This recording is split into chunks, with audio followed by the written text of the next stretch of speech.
So, a crazy story just broke in the last few days about a squirrel. I mean, you heard me. A crazy story about a squirrel. His name was Peanut, and he was an internet sensation. A guy named Mark Longo lives in New York State, and he adopted Peanut when he was an orphan as a baby and raised him as a pet. Peanut was trained, happy, living in Mark's house. They had a constant presence on social media, hundreds of thousands of followers. It was just fun to watch Peanut do what Peanut did, right? Then the state of New York decided that Peanut had to go. On an anonymous tip, law enforcement officials from the State Department of Conservation for New York got a judge to sign a warrant, and they just in the last few days raided Longo's house, detained he and his wife, made them sit outside while they searched his house. They seized their pet squirrel and also a pet raccoon named Fred, and they euthanized him. Let that sink in. Illegal immigrants, drag queen story hours, street crimes, urban decay, but the state of New York was able to convince a judge that a happy squirrel was a threat to law and order. So they seized him and they killed him. And the outrage has gone viral. Peanut the squirrel has become the rallying cry for people who believe that government has run amok. For people who believe that government does what government does and we're just supposed to sit there and be quiet. Well, how about no? How about good folks need to stand up? How about good folks need to push back? I met a man recently who serves on his county commission. I remarked to him that serving in office, any office, even locally like a county commission, it's not easy. And he laughed and he said, no, it's not. But then he said something profound and I really appreciated it. He said, what really matters though is trying to always remember to be a public servant and not a politician. Well, hear, absolutely right. Because people, real people everywhere, are getting fed up with government dictating their every move, restricting the basic functions of life, telling them that the problems they're feeling, seeing, and actually experiencing are just not real. At every turn, it appears that there is a callous disregard by too many in government when good, honest, salt-of-the-earth folks are merely expressing their discontent. You can see it in the faces of everyday citizens. You can hear it in their voices as they speak up in city council meetings or school boards, only to be shut down by politicians who either don't want to hear it or just choose to disregard it. And sometimes these citizens do get rowdy, and I know that, but many times they're just expressing their concerns, just asking for them to be addressed. Like recently, when citizens went to the city council meeting in Sylacauga, Alabama. Small town America, Sylacauga, Alabama, merely expressing their concerns about van loads of Haitian migrants showing up unannounced, only to have the arrogance and the dismissive attitude of the council president, her name is Tiffany Nix, shut them down and just intone that the citizens who dared to speak up about the issue are likely racist. Go figure. Attitudes like that from Tiffany Nix, they do nothing to help. In fact, they draw people out to say and do more, leaving the average Joe and Jane out in the cold without options, even mistreating them. That's not what a public servant does. That's what a politician does. And it's really something to behold, and I don't mean in a good way. So all of this reminded me of a story that came out a couple of years ago. You may remember that our neighbor to the north, Canada, a place that used to be free, had a massive public demonstration of civil disobedience. It became known as the Freedom Convoy. Truckers from all over drove to the Canadian capital. They parked their rigs right there in front of the Capitol building to protest government policies. In the mix of all of that, a video emerged. A video of a Canadian great-grandfather named Jerry Charlebois, 78 years old and about 5'2". Mr. Charlebois was seen in a video that made the rounds on social media being wrestled and cuffed by two full-size Canadian policemen. At one point, he went down to the ground. He was unarmed. He was wearing his plaid flannel pajama pants alongside his older model Dodge minivan as the officers inexplicably jammed him around and took him into custody. And I couldn't help but think that this did not look normal. Like, what in the world could this little old man have possibly done? Well, his crime, you may ask. What was it? Well, it was pretty awful. You see, as the Freedom Convoy made its way past him in Ottawa, Jerry Charlebois honked his horn and gave him a thumbs up. This is where I pause for effect. You heard me. He honked his horn and he gave the convoy a thumbs up. You see, the mayor of Ottawa had just recently enacted a citywide ordinance against, you guessed it, horn honking. Horn honking. The mayor didn't like these protesters and their supporters, so he made sure they couldn't honk their horns in his city limits without facing the wrath of local government. I kid you not, man. You can watch the video, it's still out there. And there he is, bless his heart, with the officer confirming that he has it written down that horn honking is not to be allowed in Ottawa. Jerry Charlebois was arrested and 2 officers were seen escorting him to their squad car while passersby shouted at the officers to please not do this to an old man. He was fined the equivalent of $118 and eventually released. Mr. Charlebois, who said the next day how sore and bruised he was from being manhandled, he became the poster boy for disobedient civilians everywhere. Because, y'all, that's where we are now. Civilized civilians conducting civil disobedience civilly. Not to sound trite, though, or to make light of it. This is a real thing.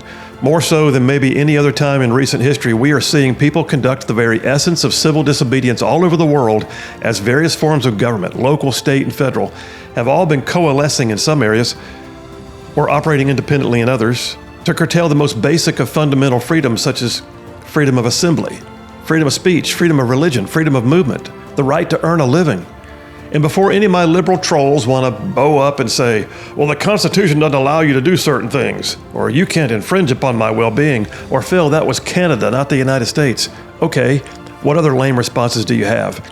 Let me remind you, there are fundamental human rights, typically enshrined in virtually every free society in the world. And as a lawyer, I can tell you that we often refer to such a body of unchanging moral principles as the natural law.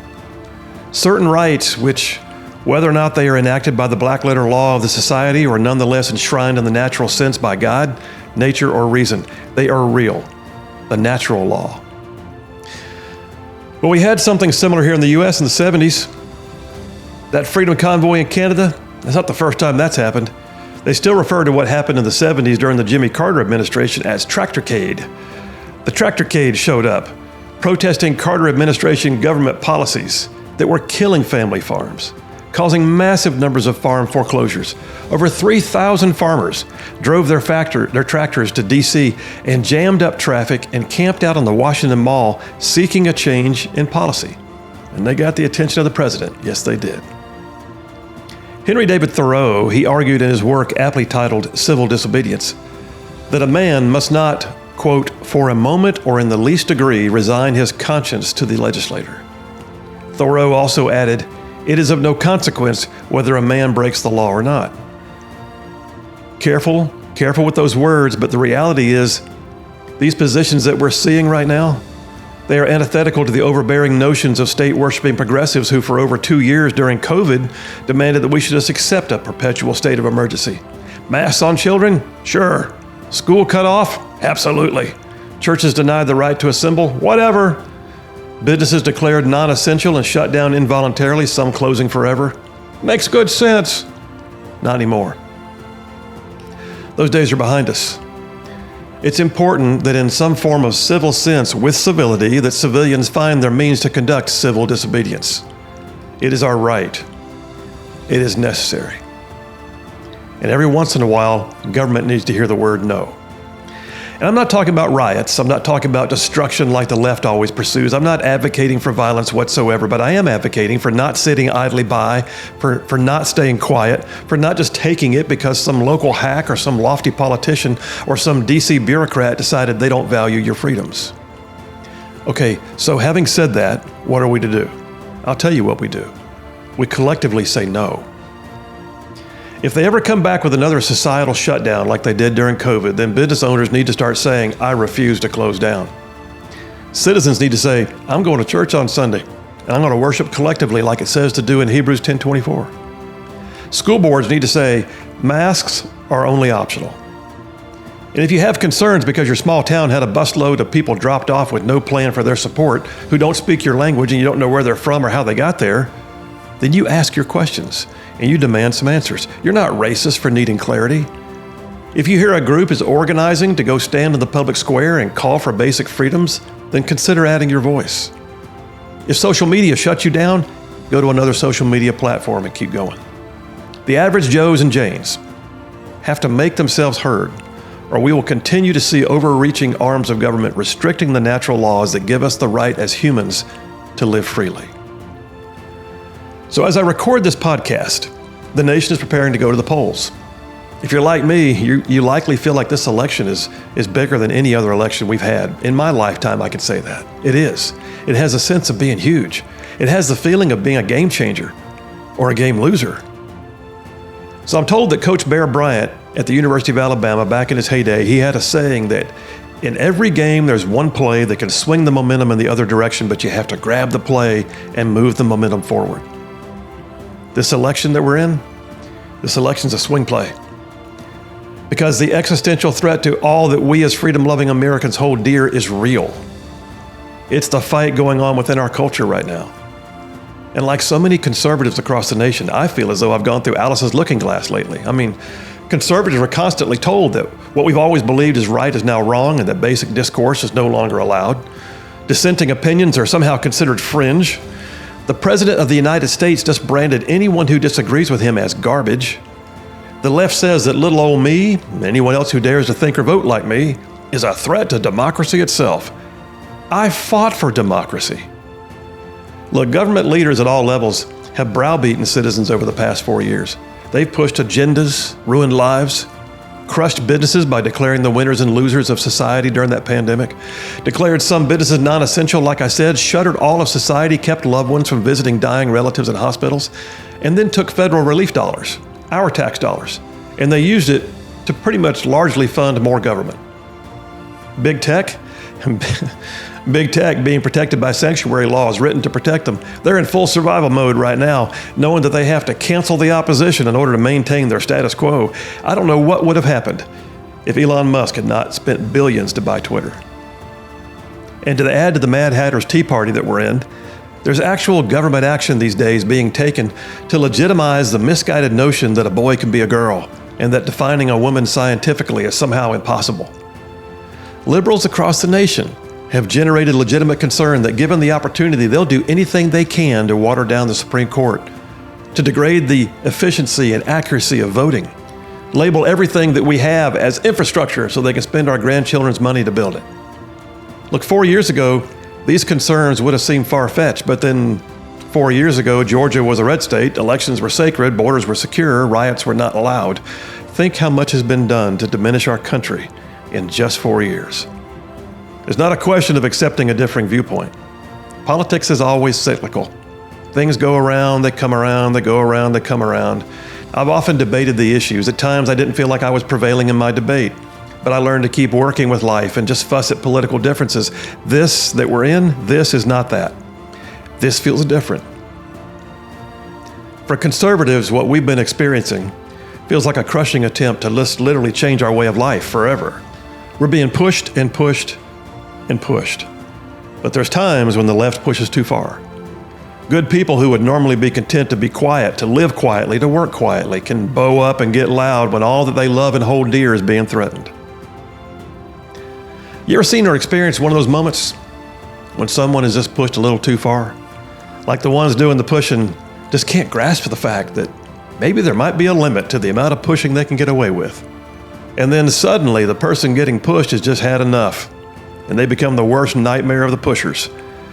Well, you can just push someone so far before suddenly the pushee becomes the pusher. Case in point, anybody who knows my sweet wife Charlene will know what an amazing, gentle spirit she has. She has the gifts of mercy and of helping others. She's the one that's often called upon to help other people make things special for parties and events and weddings and the like. She can take the most normal days and make them special. There's always fresh flowers in our house. There's always special things for the kids and the grandkids. There's a very good reason, by the way, that her grandparent name is actually Sweetie. No kidding. The grandkids call her Sweetie, and it's a perfect fit. But don't be fooled by the sweet appearance. You push too far, especially when it comes to her family, and you might awaken a sleeping dragon. So in our family, like all of you, I'm sure you have stories, inside jokes. There's plenty of stories about me, plenty of stories about our kids, but one of my favorite stories of all time is one that I'm just going to call Sweetie and the Sergeant Major. It's a story about somebody being pushed too far. Somebody who was quiet and demure who got pushed too far. Here's the deal. So I left home for Army Ranger School in the winter of 1991. I was a platoon leader in a long-range surveillance company. I got to Ranger School.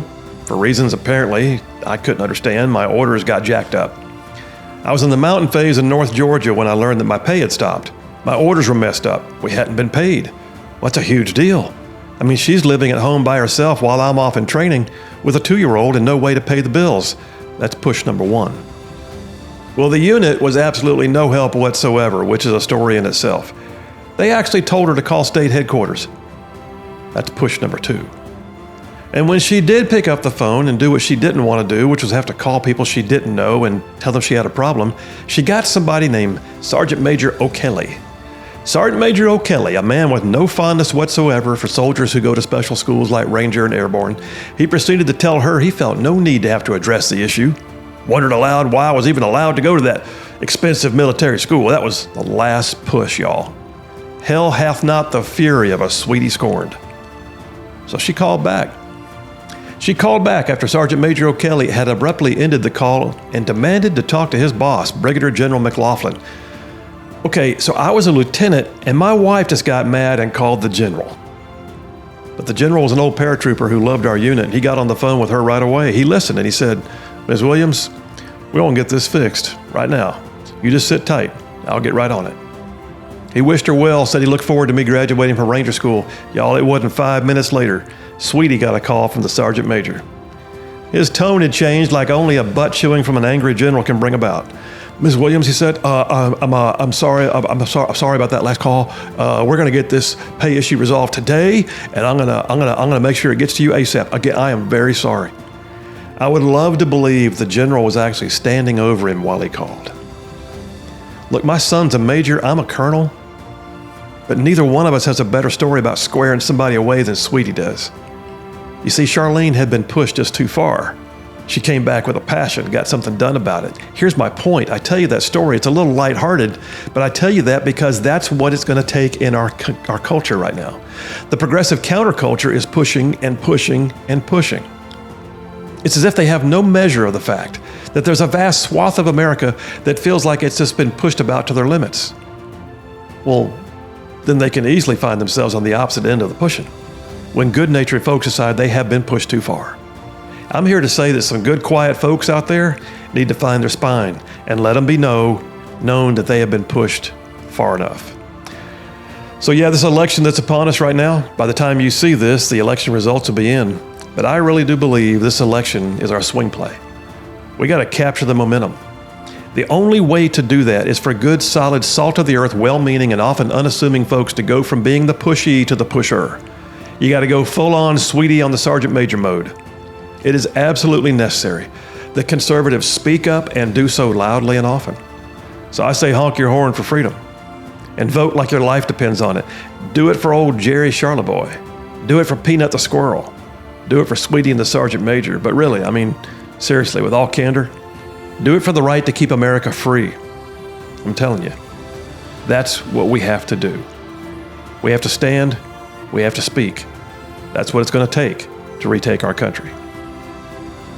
That's my philosophy.